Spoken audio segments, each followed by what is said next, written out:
8. Hallucinogens, LSD, psilocybin, etc.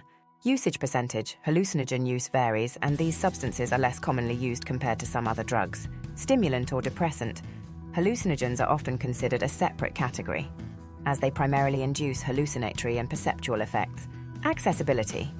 Access to hallucinogens can be limited, and these substances are typically less available than drugs like cannabis. Manufacturing. Natural hallucinogens like psilocybin come from specific fungi, while LSD is synthesized in laboratories. Age group users of hallucinogens often include young adults and those interested in altered states of consciousness. Addictiveness. Hallucinogens are not considered physically addictive. Treatment success. Treatment for hallucinogen misuse typically focuses on psychological and behavioral interventions. Future projections. The impact may vary based on shifts in attitudes, potential medical applications, and legal changes. 9. Alcohol. Usage percentage. Alcohol is widely consumed with varying rates of heavy and problematic drinking across different countries. Stimulant or depressant. Alcohol is a depressant. Accessibility. Easily accessible due to its legal status. Manufacturing. Commercially produced through fermentation and distillation processes. Age group. Alcohol use spans all age groups. Addictiveness. Alcohol use disorder is common and can be highly addictive. Treatment success. Treatment outcomes vary but can be effective with appropriate interventions. Future projections. The future impact depends on alcohol-related policies, public health measures, and education. 10. Synthetic cannabinoids, Spice K2. Usage percentage. Use of synthetic cannabinoids can vary and is often associated with certain subcultures.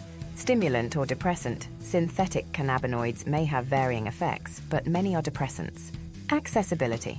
Availability can fluctuate, and these drugs are often sold as legal highs in some markets. Manufacturing. Synthetic cannabinoids are typically created in clandestine laboratories. Age group. Users are often young adults, but use can span different age groups. Addictiveness. The addiction potential of synthetic cannabinoids is a subject of ongoing research. Treatment success. Treatment outcomes may vary, with psychological support playing a crucial role. Future projections. Future impact depends on legislative responses, public awareness, and changes in drug markets. 11. Methadone. Usage percentage. Methadone is primarily used as a medication-assisted treatment for opioid use disorder, not for recreational purposes. Its use is widespread among individuals in addiction treatment programs. Stimulant or depressant. Methadone is a synthetic opioid that acts as a depressant. Accessibility. Methadone is available through supervised medical treatment programs for individuals with opioid use disorder. Manufacturing. Produced and distributed by pharmaceutical companies for medical use. Age group. Used by individuals seeking treatment for opioid addiction, spanning various age groups. Addictiveness. When used as directed under medical supervision, methadone helps reduce cravings and dependence on stronger opioids. Treatment success. Methadone maintenance treatment has been effective in reducing illicit opioid use and improving overall quality of life for many individuals. Future projections. The future impact depends on the availability and accessibility of medication-assisted treatment programs. 12. Prescription stimulants, e.g., Adderall, Ritalin. Usage percentage. Prescription stimulant misuse varies, often among young adults and students seeking cognitive enhancement. Stimulant or depressant. Prescription stimulants are stimulants. Accessibility. Legally accessible with a prescription, but misuse can occur. Manufacturing. Produced by pharmaceutical companies for medical use. Age group. Commonly misused by young adults and students. Addictiveness.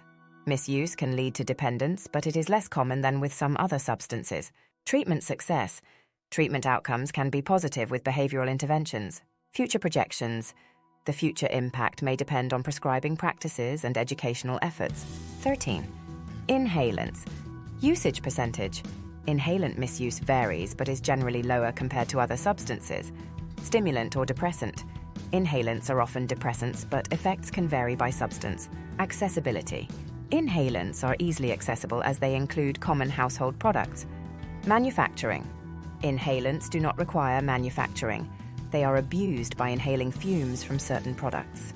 Age group. Inhalant misuse is more common among younger individuals, including adolescents. Addictiveness. Inhalants are not typically considered highly addictive, but they can lead to serious health risks. Treatment success. Treatment outcomes can vary and may involve addressing associated health issues. Future projections. The future impact may depend on prevention efforts and public awareness campaigns. A lot of my work was creating public awareness about drugs and alcohol and educating health workers and the general public about drugs. This is primary healthcare, health promotion and prevention work. This can vary from country to country and is dependent on how the government is prepared to fund this important work. Longitudinal evidence-based research proves that a primary healthcare approach reduces the overall cost of treating and managing drug use in our society. Let's look at what happens to the brain and the body when consistent amounts of mood and mind-altering substances enter the system. Dopamine plays a central role in addiction and is involved in the brain's reward and reinforcement pathways. Here's a scientific overview of how dopamine and other neurotransmitters are related to addiction, and how different brain regions and systems are affected.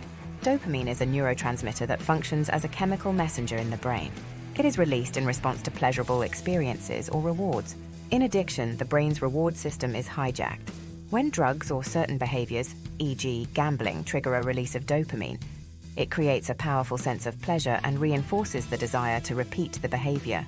Over time, repeated drug use can lead to desensitization of dopamine receptors, meaning that more of the substance is needed to achieve the same pleasurable effect.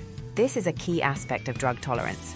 The brain regions involved in addiction include the limbic system, the frontal cortex, and subcortical regions. The limbic system, which includes the nucleus accumbens and the amygdala, is responsible for processing emotions, motivation, and reward. It plays a critical role in reinforcing addictive behaviors. The frontal cortex, especially the prefrontal cortex, is responsible for decision-making, impulse control, and judgment. In addiction, the prefrontal cortex is impaired, making it difficult for individuals to resist drug cravings and make rational choices. Subcortical regions, such as the basal ganglia, are involved in habit formation. Over time, addiction can lead to the development of automatic, compulsive drug-seeking behaviors. Besides dopamine, other neurotransmitters are involved in addiction. These include serotonin, glutamate, GABA, gamma-aminobutyric acid, and norepinephrine. Serotonin is associated with mood regulation and can play a role in cravings and mood disturbances during withdrawal.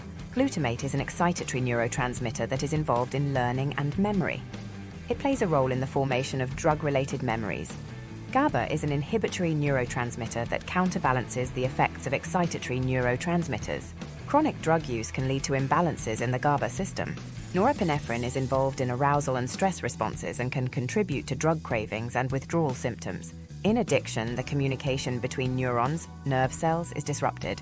Neurons transmit signals via synapses, which are the junctions where neurotransmitters are released from the axon terminals of one neuron and received by receptors on another neuron. Drugs of abuse often affect these synapses.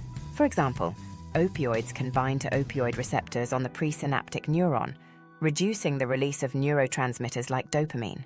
Long-term drug use can lead to changes in synaptic plasticity, altering the strength of connections between neurons. This can contribute to addiction-related behaviors.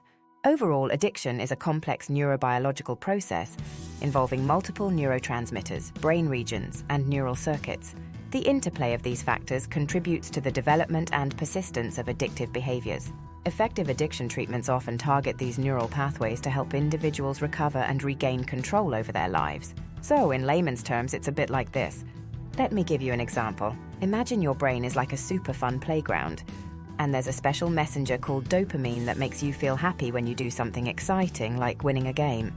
But when you play too much or do things that aren't good for you, your brain gets confused. It starts wanting more and more dopamine, like needing extra chocolate to feel happy. That's why you might want to eat more cookies or play video games all day. In this playground, there are different areas. The feel-good zone is the limbic system, where happiness lives. The thinking part is the frontal cortex, helping you make smart choices. But if you play too much or use bad stuff, your thinking part gets sleepy and you can't stop playing or using. Dopamine isn't alone. It has friends like serotonin and glutamate. They help with moods and learning. But when you overdo fun or bad things, your brain's friends get mixed up, making you feel sad or anxious. Inside your brain, there are phone lines called synapses, where messages travel. Bad stuff like drugs mess up these phone lines. For example, they might cut the lines so your brain can't talk properly. That's why you crave more bad stuff and can't stop, even if you want to. So remember, it's like playing too much in a playground, and your brain's playground needs to stay balanced. That way you can have fun without getting stuck on things that aren't good for you. Now let's look at each drug and what short-term effects it can have on one's physical and mental health, and what long-term effects it can have on one's mental and physical health. 1. Inhalants. Short-term. Inhalants can cause dizziness, nausea, hallucinations, and mood swings. They can also lead to sudden death from cardiac arrest or suffocation. Long-term chronic use can damage the brain, liver, kidneys, and bone marrow. Inhalants are considered highly harmful due to their immediate dangers and long-term health risks. 2. Amphetamines. Short-term. Amphetamines can increase alertness, energy, and euphoria, but may also cause anxiety, paranoia, and heart palpitations. Long-term, chronic use can lead to addiction, cardiovascular issues, and mental health problems like anxiety, depression, and psychosis. They are moderately harmful. 3. Cocaine. Short-term. Cocaine can produce intense euphoria, but it's linked to anxiety, paranoia, and heart problems. Long-term, chronic use can result in addiction, heart damage, stroke, and mental health disorders. Cocaine is considered highly harmful. 4. Alcohol. Short-term. Alcohol can impair judgment and coordination, leading to accidents and risky behaviors. Long-term, prolonged use can cause addiction, liver disease, heart problems, and mental health issues. Alcohol is moderately to highly harmful. 5. Tobacco. Short-term. Nicotine in tobacco is addictive and can lead to increased heart rate and blood pressure. Long-term. Smoking is a leading cause of preventable deaths, causing lung cancer, heart disease, and respiratory issues. It's highly harmful. 6. Opioids. Short-term. Opioids provide pain relief but can cause drowsiness, constipation, and respiratory depression. Long-term. Chronic use can lead to opioid use disorder, overdose, and physical dependence. They are highly harmful, especially synthetic opioids like fentanyl. 7. Cannabis. Short-term. Cannabis can induce relaxation, altered perception, and impaired memory. Long-term. Chronic use may lead to cannabis use disorder, cognitive deficits, and mental health issues. It is considered moderately harmful. 8. MDMA ecstasy. Short-term MDMA can induce euphoria and increased energy, but also cause dehydration and overheating. Long-term regular use can lead to memory and mood problems. MDMA is moderately harmful. 9. GHB fantasy. Short-term, GHB can cause euphoria, relaxation, and amnesia, but is associated with risks of overdose and sexual assault. Long-term chronic use can lead to dependence, memory issues, and withdrawal symptoms. It is moderately harmful. 10. LSD and magic mushrooms. Short-term.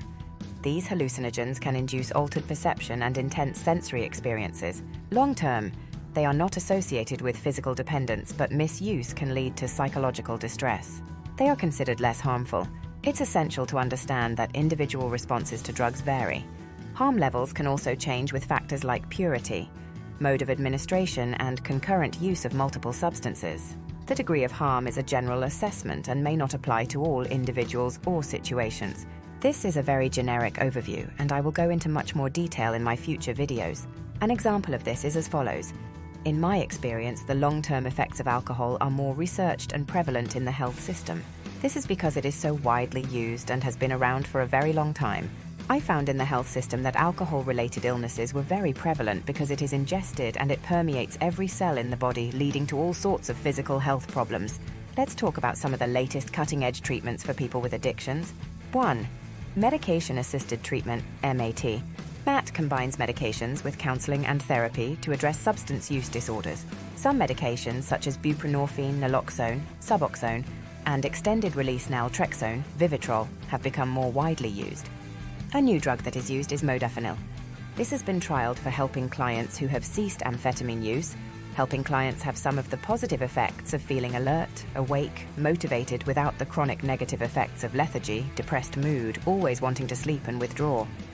That withdrawing from amphetamines causes. Personalized MAT plans are increasingly being developed to tailor treatment to an individual's unique needs. 2. Virtual reality, VR, therapy. VR therapy is used to create immersive environments that help individuals learn coping strategies and relapse prevention techniques in a controlled and safe setting. It is particularly useful for exposure therapy to address triggers and cravings. 3. Telemedicine and telehealth services.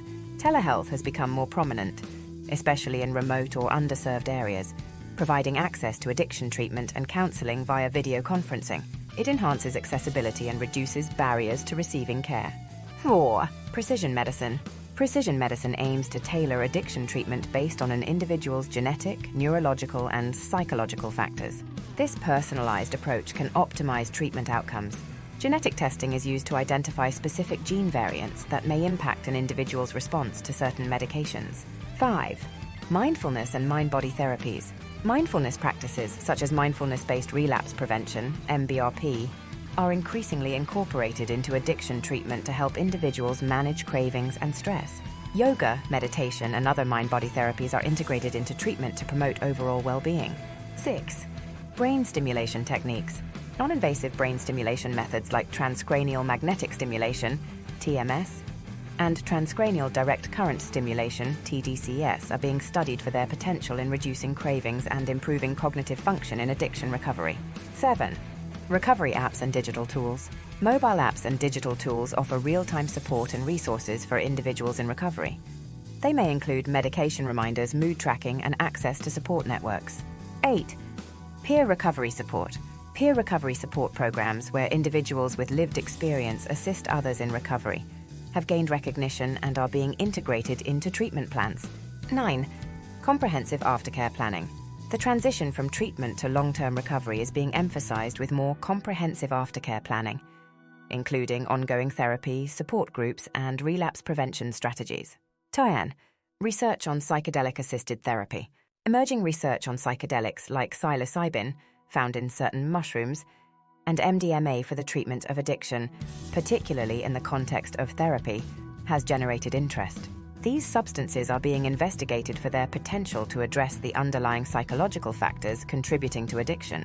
It's important to note that the effectiveness of these cutting-edge treatments can vary depending on an individual's specific needs and the type of substance use disorder. Additionally, regulatory approval and availability of these treatments may differ by region. Anyone seeking addiction treatment or support should consult with healthcare professionals and addiction specialists to determine the most appropriate and evidence-based approach for their situation.